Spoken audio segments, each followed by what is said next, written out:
Konrsové. Natalie Konrsová, 15 let. Hnědé oči, má ráda koně, nejvíc arabské.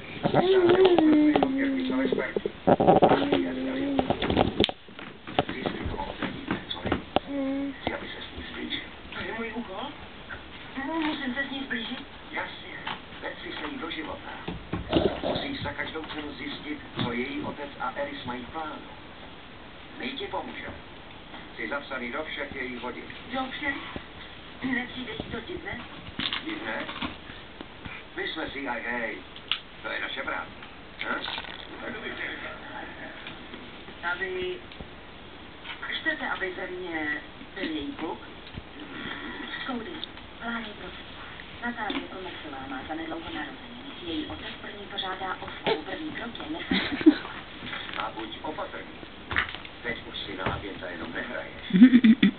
Tady seš ve velký lize. A je čas se předvést. Jestli to nezvládneš, zvedni to hned. Můžete se spolehnout. Ano.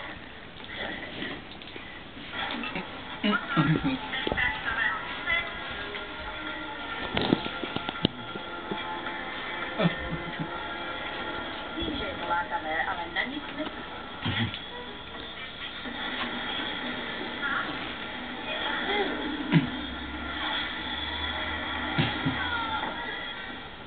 No jo, teďka pomůže.